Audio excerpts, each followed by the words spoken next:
This is Grant Oliphant, and welcome to Stronger Than This, a special podcast series of candid COVID-19 conversations. This is not our regular We Can Be season. Stay tuned for that later this year. The Stronger Than This series is recorded remotely with a quick turnaround time from recording to release and with minimal editing. These episodes give a unique, unvarnished opportunity for deeper insights into the current crisis. You'll hear from those on the front lines as they share firsthand experiences, challenges, victories, and what they see for the long road ahead. Today, we're going to be speaking with someone who I've admired for a long time, who has been focused on medicine and science and the role of thinking through problem solving in our society.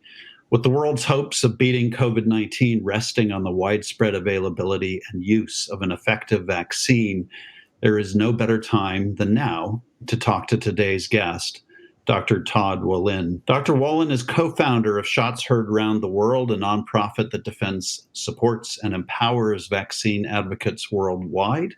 He is CEO and president of Kids Plus Pediatrics, a 2016 Ernst Young Entrepreneur of the Year. And for the past 9 years, he has been named one of America's top doctors by U.S. News and World Report. Todd gained national renown in 2017 when he posted a video on social media urging parents to vaccinate their children against the human papillomavirus, which prevents cervical cancer. That post resulted in an aggressive and organized online attack from anti-vaccination activists from around the world.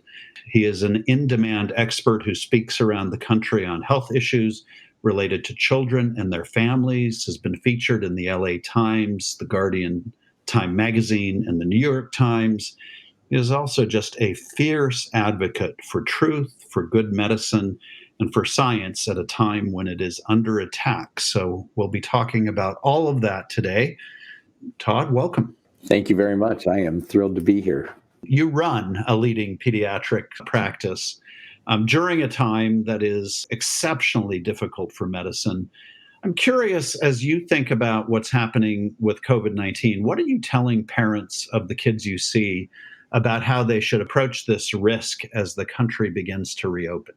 First and foremost, we tell people that we are going to present them with the evidence-based information, best practices, and where the science is, because we need some magnetic north or some truth to follow here, and facts should guide us. The current information tells us the greatest risk for spread for this disease is large droplet close contact, which is why physical distancing and mask wearing are really very effective.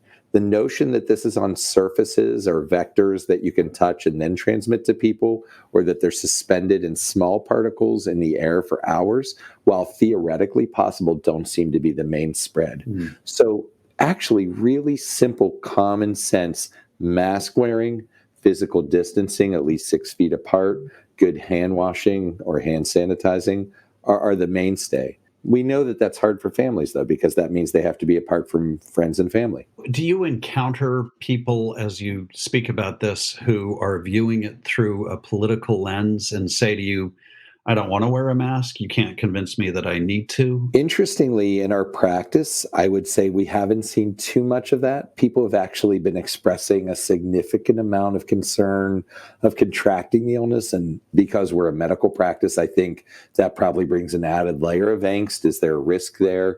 Though I can tell you some friends and family I have talked to that are wearing very strong political hats. And sad to say, this whole how do you say it? Politicization. Politicization, let's call it that, of mask wearing. Like, that just reflects the insanity that we've reached in this country, where wearing something that is evidence-based to protect you from an illness has now been somehow associated with a political value.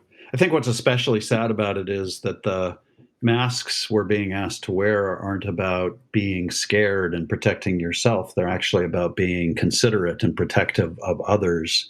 In a recent tweet, you said that COVID-19 reminds us of what a country can be without vaccines. Tell us a little bit about what you meant by that. Sadly, what COVID-19 is literally representing for families and for people across the world is what a world looks like without herd immunity. So we take herd immunity for granted, and we do so because everybody around you, and when we say everybody, we're talking greater than 90 to 95%, so let's be more specific, have received vaccines. And when we look at children, particularly because of school entry, require vaccines against some pretty bad diseases. So we look at polio. People used to line up around the blocks in the 50s to get that vaccine because if your child contracted it, there's a good chance that they could be permanently paralyzed or die. With that kind of fear, people were driven to get vaccines. But now in 2020, we don't see polio. We don't see Haemophilus influenza B, pertussis, measles, and mumps the way we used to, but we are seeing reemergence of measles because of things like the anti-vaccine movement and erosion of confidence in vaccines. But what COVID-19 does is show you when nobody has immunity to a disease, it cripples governments, it cripples countries, it shuts down economies, it certainly reveals disparities that already exist. And so you have reasonably a lot of people fearful of getting this infection with what's ranging of mortality of somewhere around 1%. I mean, we still don't have good data on that yet either. Right. Well, I think this is one of the extraordinary aspects of this phenomenon, that we're learning some very difficult lessons about things we've taken for granted in real time. I think nowhere is that more evident than in the area of vaccines. So I'm really glad that that's an aspect of this that you're focusing on. And one would think, and I think everybody thought across science and medicine, well, as sad as this really will drive the point home that look how much we need vaccines for serious diseases. But in the flash of that thought, we see the pandemic being co-opted by anti-vaccine forces who do what they do best: churn conspiracy and anti-science rhetoric. And so we're now still fighting a two-front war, one against an infectious disease that's real, and another one against parties that have congregated together around this notion of being anti-science. Why are people so susceptible to those arguments? I'm thinking about the video that recently circulated. It makes me crazy, but this pandemic thing. Why are people so susceptible to lies about science and vaccines in particular right now? The interesting thing in my career path is I've spent a lot of time in the past 2 years around social scientists, decision-making scientists, communication scientists. And so I've got a great look under the hood as to why, in fact, anti-science, conspiracy, straight-out lies seem to grab our attention.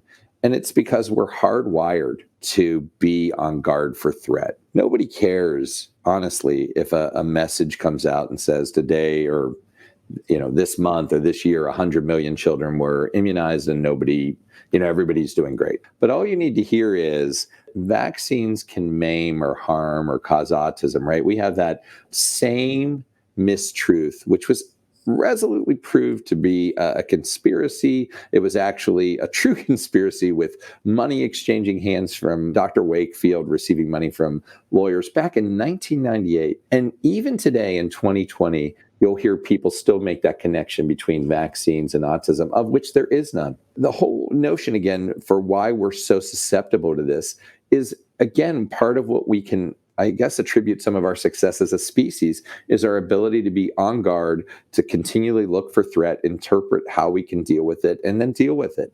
And so when there's some sense of threat, that there's a conspiracy, that big pharma is in bed with government or physicians are in bed with big pharma, then you're on guard. And when you look at how that works out in social media, a pro-science statement like this vaccine works, 100 million doses are given, nobody was harmed, a little blip on the radar, and then just diminishes within days, maybe a week.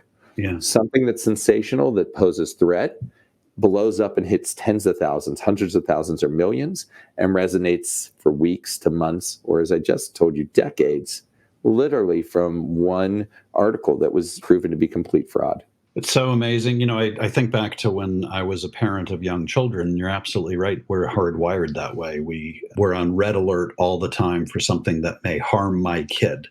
It's instinctual. I have a chicken that weighs less than 2 pounds that was rearing chicks. And if I went into the yard, she would have literally literally attack me, right? We are hardwired to just fend off any kind of threat. And so that's why these lies and these conspiracies resonate. And we have to fight ourselves to avoid being sucked into that realm. So you have direct personal experience in this phenomenon. I want to talk about that a little bit. In the fall of 2017, as the new school year was approaching, you posted a video reminding parents of the importance of having their kids be vaccinated against the papillomavirus. And in the weeks that followed your posting, you and your practice were systematically attacked online by anti-vax folks from around the world who I think really did their best to put you out of business. Tell us a little bit about what happened and what you learned and how you responded. Sure. I'm going to preface that by saying, because I always want this to be out there, that I did clinical vaccine research for 14 years. I've done plenty of work with and continue to do work with vaccine companies on a range of things, and mostly now around vaccine confidence, including both Merck and Sanofi. And at that point, I was also serving on a committee called the HPV Roundtable, and I was representing the American Academy of Pediatrics there. And the CDC in 2017 said, we have an amazingly safe and effective vaccine that protects against human papillomavirus, which can protect in an amazing way against cervical cancer, vulvar, vaginal, anal cancers, and what they didn't even know at that point was oral cancers. And so knowing that and going back to my practice, and our practice prides itself on our ability to excel in communication, building relationships with our community and engaging our community. And we said, you know what, let's reach out to our community using video. And we had an amazing response. We had over 15,000 replies in terms of views and likes and shares. And the best part was people were calling to make their appointments and saying, you know, I want to get this for my son. I want to get this for my daughter. It wasn't until 3 weeks after that we started to see the attack. And as you pointed out, it was global. It was coordinated. It was actually from the hard right and some hard left as well.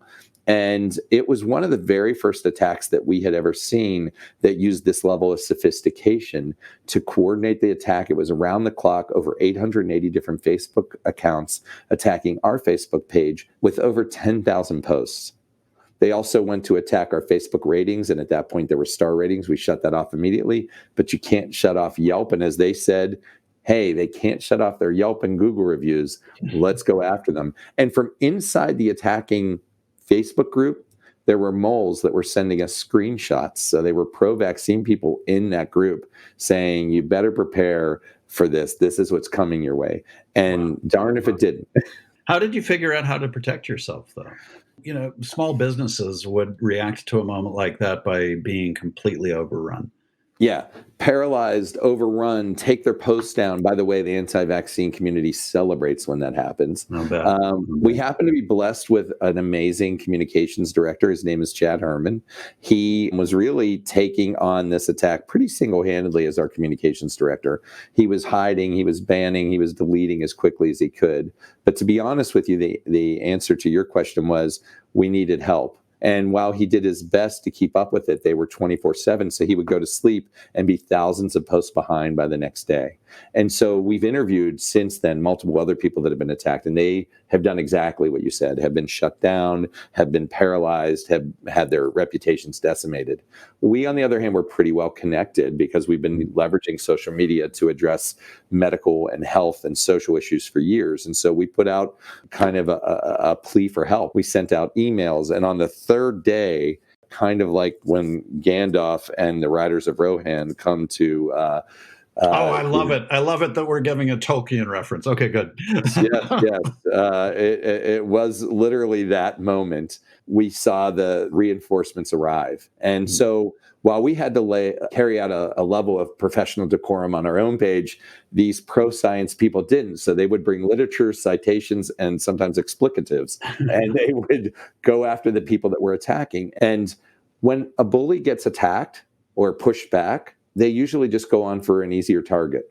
And that's exactly what happened here. They dissipated. By day 6, it was completely done. They were also getting kind of pushed back, right? And they'd rather have an easier target that just gets overwhelmed, paralyzed, pulls down the post. And in this case, they got a real handful of really fired up pro-science people saying, you don't know what you're talking about. Here's the literature, bug off. I think what's important for people to recognize is that one of the things that science and medicine are up against right now is a global community of people who are making it their personal mission to destroy organizations and professionals who care about the facts on a personal and professional level. Well, there's several groups, but they're also using amplification, right? They're leveraging. They've been on social media in a way that we hadn't.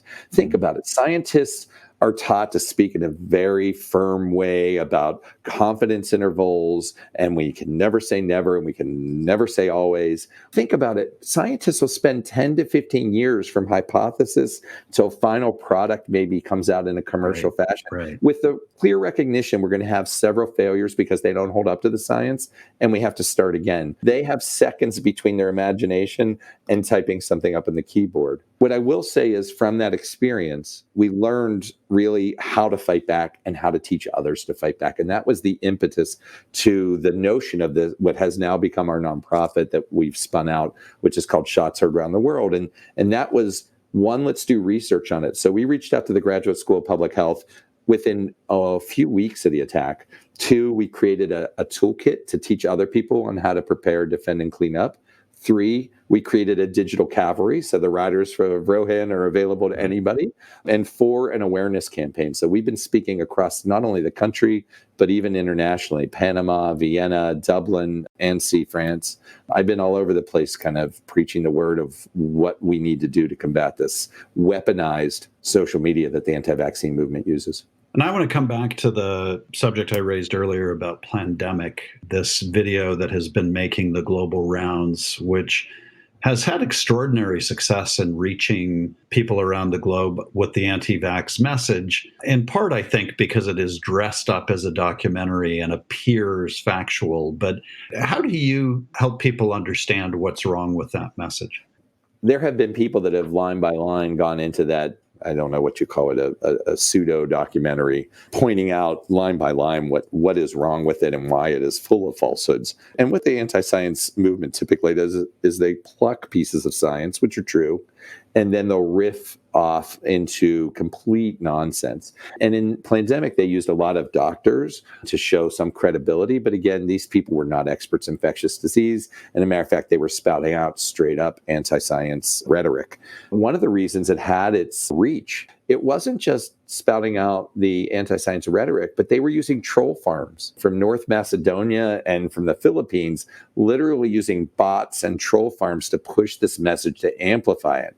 And so it had millions of views before Facebook, under their new policy, took it down. But that's the point here. Science won't do that. We can't spout and push and then put money into churning out coverage of nonsense, but they have no limitations.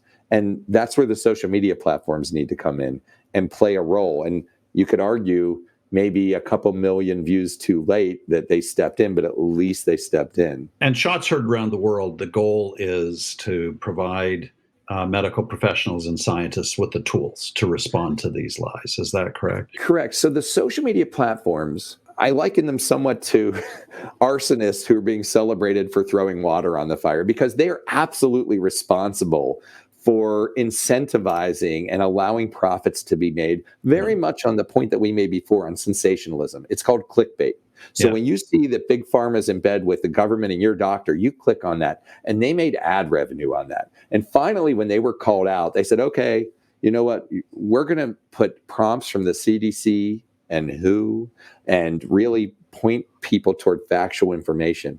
Well, I'm going to clap for them, because after they started the inferno, here they are throwing a little bit of water. What they haven't done, and what Shots Heard really is focused on, is the weaponization of social media. So as you mentioned before, what the anti-vax community does is they know that they can damage or harm or crush your reputation.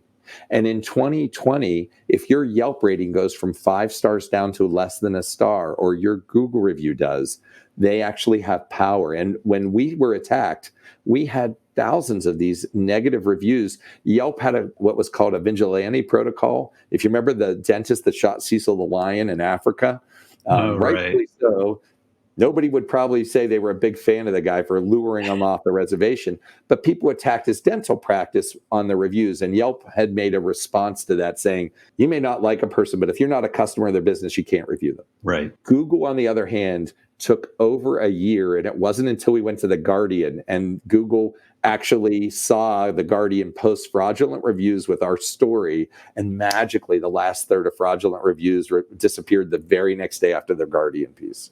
Amazing. Well, yeah, it's actually something I think people don't understand about social media, that groups driving you to be outraged are better business for the social media platforms than scientists and doctors and people delivering good news, because actually outrage drives further engagement, and that's where the ad revenue comes from. They're fighting their own business incentives in the way that they've set up the model. I forget which one of those companies had a motto of "Don't be evil," but that was Google. Yeah. A little bit evil. Yeah, a little bit. So they're coming around because of public pressure, mainly driven not so much by the pandemic, but we saw over 80,000 cases of measles in Europe and over 1,000 cases in the US the year before, when we started saying, look, you are allowing this disinformation to be perpetuated. The disinformation also, by the way, comes from some ungrounded people, right? There's people that believe the earth is flat and that TV broadcasts are controlling your minds. Okay, that's sad that there are people that are really struggling with just basic science and facts. But what's worse is there are people with ulterior motives, and that's what we don't hear about. People that are pushing disinformation for profit, for political gain, right, or for power, right? And polarizing. So there's hate groups that are polarizing people and saying immigrants are dirty and they carry diseases, right, or government shouldn't be in your business. Vote for me, and they'll take a hard libertarian edge. Or you'll have people profiting and they'll play up the hard left side and say there's toxins and there's poisons, but buy my essential oils or my crystals. Yeah, right. And they don't have to tell you how many millions or hundreds of thousands they make. If I do any work for a pharmaceutical company, it's disclosed. You can look it up online, but they don't have to list their ulterior motives.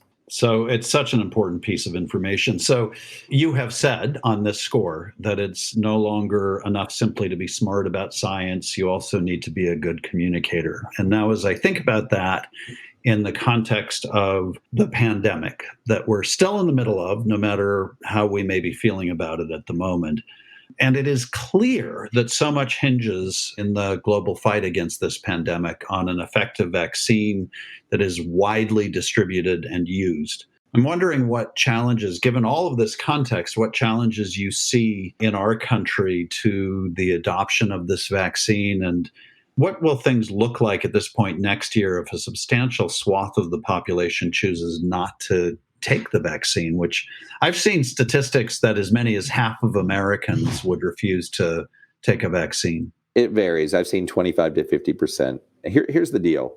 There's over 100 vaccine candidates currently under study. The problem is that right now in the United States, we have the unfortunate situation that we have political leadership that choose to push conspiracy, to disrespect science, to actually water down some of the scientific agencies that we have in our own country, right? So we have the CDC and the FDA at the same conference as the president, and he opposes their views. Sometimes he's been seen straight out just confronting them. We've seen those agencies sometimes water down their recommendations or some of the statements that they've made.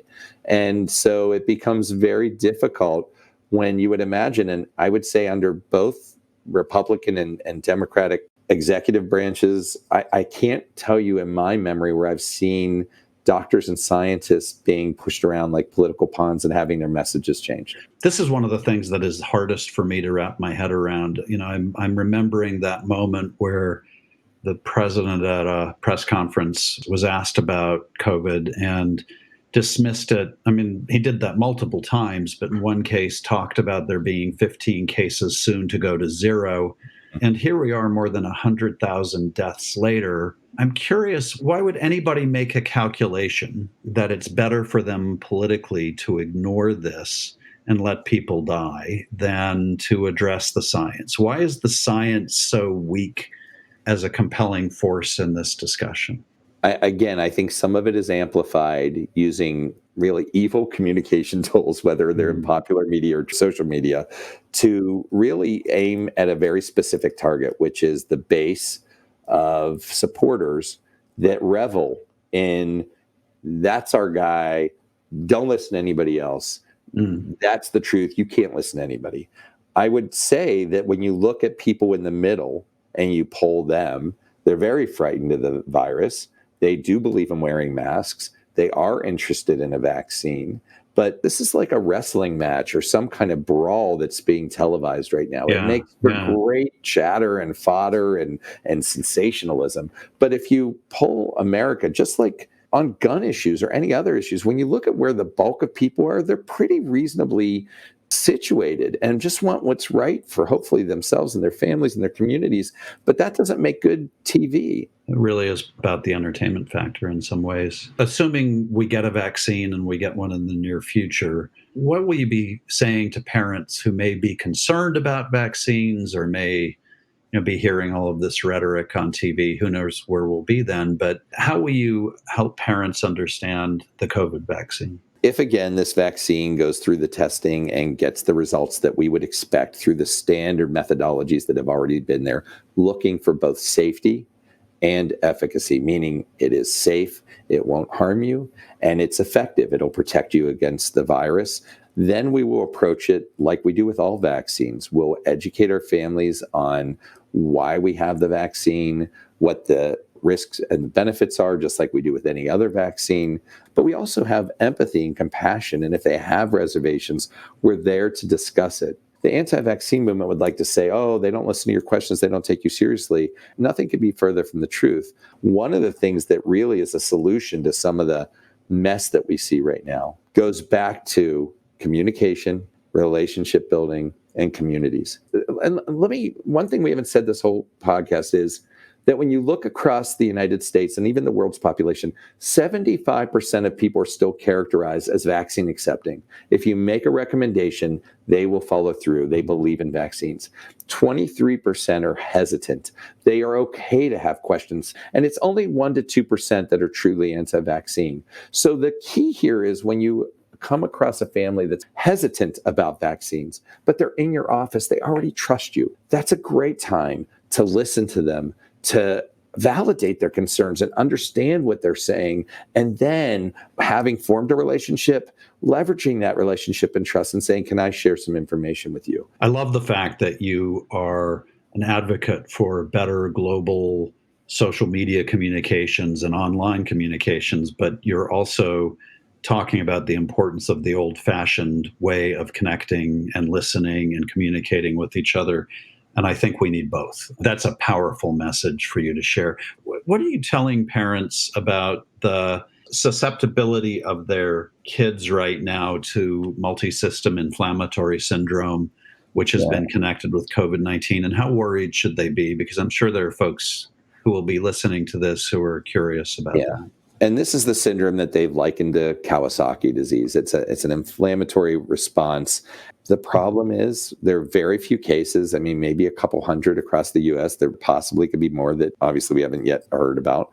But it's such a small number, and there's so little information that we don't yet have much to say. What we can say is it's pretty rare given the number of people that this virus has likely infected or at least been exposed to. And this is not going to be a hit or miss. Like, I don't know, Johnny looks like he has a little bit of fever. I mean, these kids are going to look really sick. So this is not the kind of syndrome that's going to be missed.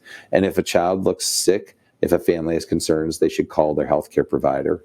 We try and stick to the facts. We try and not be alarmist and give what information we can, but not be afraid to say we don't know that yet. We scheduled this interview before the George Floyd killing and the protests that have erupted since. Yep.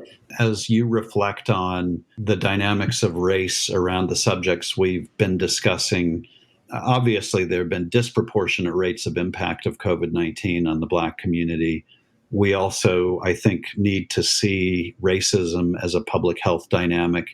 I'm just curious about how you are experiencing this in your practice and how you talk to folks about it. What I wish, Grant, is that I wasn't talking to you at all about anti-vaccine efforts, because what our practice has been working on for over a couple years is absolutely addressing disparities, racial disparities, social determinants of health. We have really been working hard to dig into this, to address things like housing and food insecurity, literacy. I mean, we have resources that we brought to bear in all those areas, and we continue to do so. But the problem is we always feel like we're being drawn off to deal with things that aren't necessary to deal with. This is a disease that kills. This is a disease that we all want to get a safe and effective vaccine for. And rather than being unified as a nation in trying to all move in that direction, you have opportunists who are using this crisis to leverage things for their own benefit. And the people that suffer most are, like you said, those that have the most disparity, whether they're minorities and people that are just poverty stricken, are already struggling. This is only making things worse. And then add on top of that, that we're now having to use some resources, precious resources, to fight anti-science factions.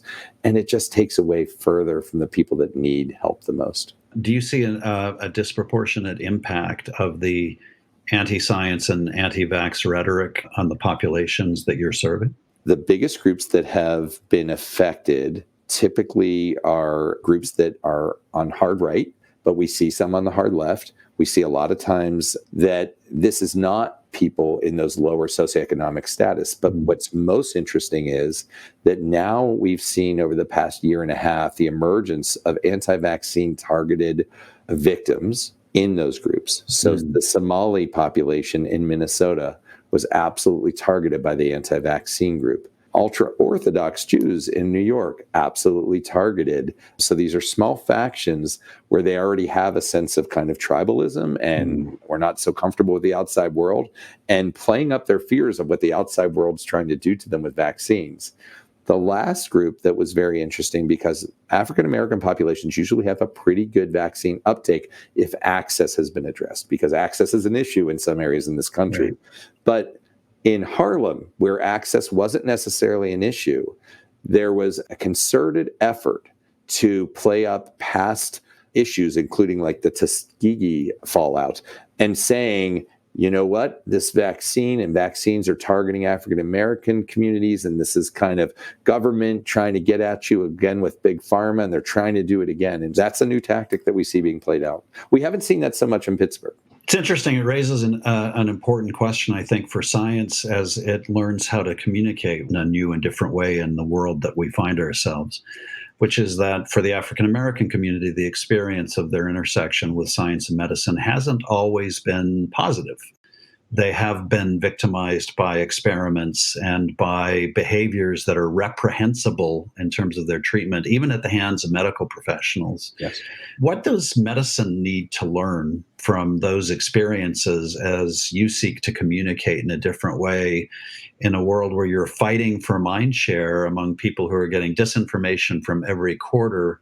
How does science and medicine convince populations like that this time they're for real? Again, good communication and relationships and community. So what these anti-vax groups don't have is a face-to-face, strong, bonded relationship, right? They play upon the notion of tribalism, but what they don't have is that relationship that's built up in the community. And very much so why Kids Plus is trying to model nationally how you build and leverage these face-to-face relationships we already have. So our goal isn't to reach Australia with our social media. It's really intended to reach Allegheny County and surrounding counties where our families come from. Your goal is to reach your community and do so both in your physical relationship when you see them in the office or in the community, but sandwich on top of that some layer of social media so you can talk about COVID, you can talk about racial injustice, you can talk about whatever you want in a way and in a time that they can get in a quick fashion and be able to interact and respond with you.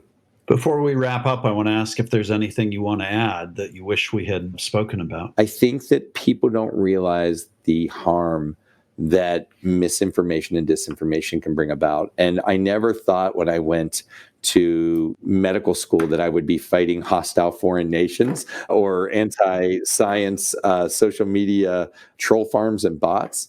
But in 2020, it's no longer okay to just be smart about the science.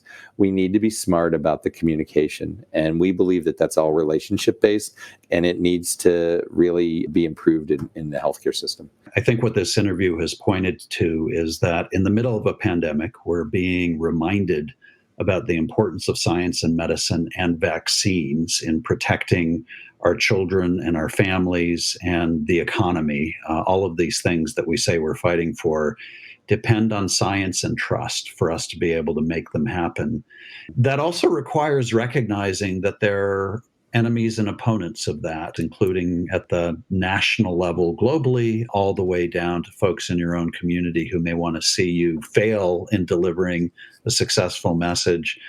We all have a responsibility, one would hope, to try and work towards a world in which facts are recognized and where information is processed and acknowledged when it's true. There was this old saying when I got started in my career, and I started mostly in communications, that a lie can make its way halfway around the world before the truth can get its pants on. I think what you're doing is making amazing tools available to scientists and to medical professionals to recognize that truth and to counter it. Dr. Todd Wolynn, I really want to thank you for your extraordinary work, your personal emphasis on relationships and looking at issues that are really problematic disparities in our society. We're lucky to have folks like you working in this community. Thank you again, and thanks for this opportunity.